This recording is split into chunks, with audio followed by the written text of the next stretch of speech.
Hey everyone, welcome back to the channel, and today I have the double overview for episode 4 of Obi-Wan Kenobi and episode 1 of Miss Marvel, and both of these episodes were frustrating. I'm gonna cover Obi-Wan Kenobi first, as that will sadly be the quickest one to cover. Yeah. This episode, it was good. I'm going to be honest, it was good. But that's it. It was decent. Like, it's a real step down from the first three. I'm going to be completely honest. This episode was the prison break episode. This was the episode that said, yeah, we're going to break Leia out of the Fortress Inquisitorius. And as soon as I realised that was happening, I thought, okay, this is going to be epic. And then that kind of fell flat on its face. It wasn't epic, really, except for a couple of brief moments of, oh my god. But, I mean brief. Like, really brief. We start the episode off, landing on the planet that Tala is based. I can't remember its name now because the episode, unfortunately, wasn't very memorable, so this is going to be fun. Yes, we land on the planet that Tala is based. We see Obi-Wan immediately chucked into a Bacta tank, and we do have an admittedly really cool back and forth of Vader in his Bacta tank and Obi-Wan in his, and them kind of reacting to each other because through the Force they can both sense they're in Bacta tanks and are kind of freaking out about it. So that was interesting and actually kind of cool to see. I'm not gonna lie. I will admit this episode did have its moments. There just wasn't many of them.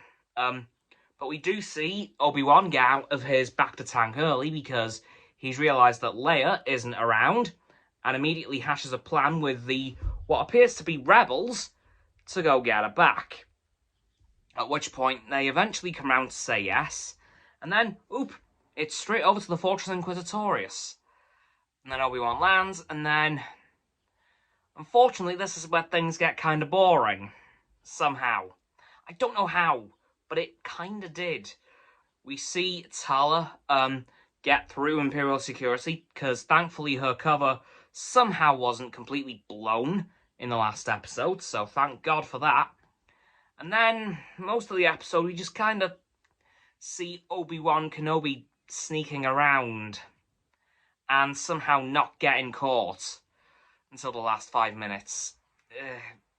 Yeah, his side of this episode wasn't great. But then you have the interrogation subplot between Reva and Leia. We do see Reva have a slight softer side in this episode, which was definitely a welcome surprise, but unexpected, because, of course, she's been very cold and very rough up till now, so that was kind of a bit of a strange one to see, but I'm glad to see it, not gonna lie. But honestly, there was very few things that happened in this episode. We saw Obi-Wan nearly get caught by a couple of stormtroopers, but then he managed to use the Force to distract them, and they went off, which was okay. But eventually, Obi-Wan did get to breaking Leia out of her imprisonments, because thankfully, Tala managed to distract Reva for long enough to Obi-Wan to get into her interrogation cell and break her out before she got tortured. And then we had a scene that I actually thought was incredibly cool. It reminded me a lot and was definitely a tribute to one of the earliest scenes in The Force Unleashed when Starkill's breaking out of Kamino, and he's shut off all the lights are shut off, and he's killing stormtroopers one by one with his lightsaber. Like, he turns it on, kills a stormtrooper, turns it off, kills another, same again. And that was definitely what happened here. Obi-Wan shut off the lights himself. Yeah, he's doing a bit of an Anakin here and being super dramatic. And then he turned his lightsaber on, killed one of the stormtroopers guarding Leia, turned it back off. The other stormtrooper was scared to death, and then he killed the other one. I thought, okay, that was really cool. Again, it reminded me a lot of that kind of very early scene in The Force Unleashed 1, so very happy to see that's getting referenced.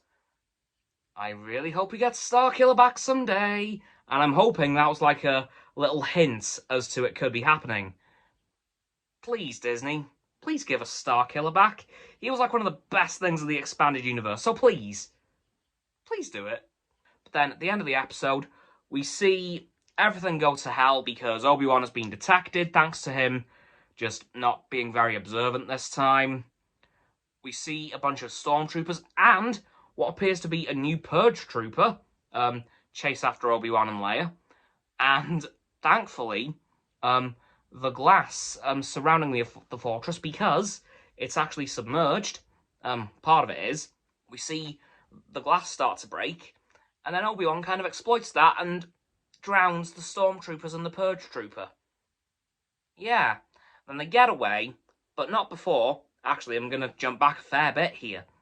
We do see Obi-Wan enter a Jedi tomb. Yes, it looks as if there is a whole room full of dead Jedi, including Master Terra Sanube from the Clone Wars specifically. I'm almost certain I saw Plo Koon as well. Possibly Mace Windu, but I'm not sure.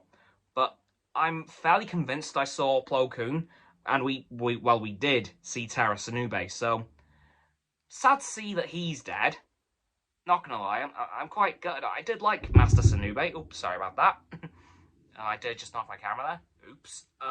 See, I'm kind of sad to see that Master Sanube's died, but I'm not surprised, as he was quite old at the time of Order 66, so that was inevitable, really. But as I said, Leia, Obi-Wan, and Tala all escape thanks to the rebels from earlier flying T-47 snowspeeders, the same snowspeeders that appeared in Empire Strikes Back. So that was really cool. But we also see, after that, well, we hear Vader's breaths, and I thought, oh, Reva, you gonna die. You're gonna die right now. And she nearly did. Like, we heard his breath, his breathing, and then we saw him marching in the fortress. I thought, uh-oh. Oh, God. And then the door opens, she's flung into the air, and then we see Vader's hand.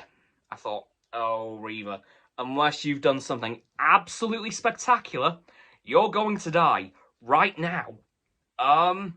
Yeah, so that was fun for her. Thankfully, for her, she turned Lola into a tracking device. And that's where the episode ended. So, there was some good moments, but most of it was just Obi-Wan sneaking around and getting very lucky. Now to Miss Marvel. Not a strong start for this series, unfortunately, but unlike Obi-Wan, it has time to improve, and I'm optimistic that it will, given the end of the episode. This episode isn't really an introduction to Miss Marvel, the hero, more of this is Kamala Khan.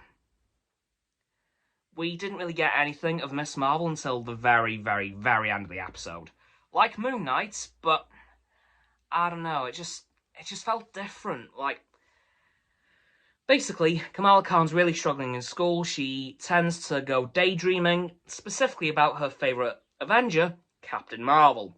And we learn in this episode that coming up is the first ever, somehow, AvengerCon, celebrating the Avengers, and there's going to be a Captain Marvel cosplay contest, which, of course, Kamala is entering, as she does have a pretty decent costume, I can't lie. It actually looks pretty good, thanks to her good friend, Bruno, who seems to be incredibly clever.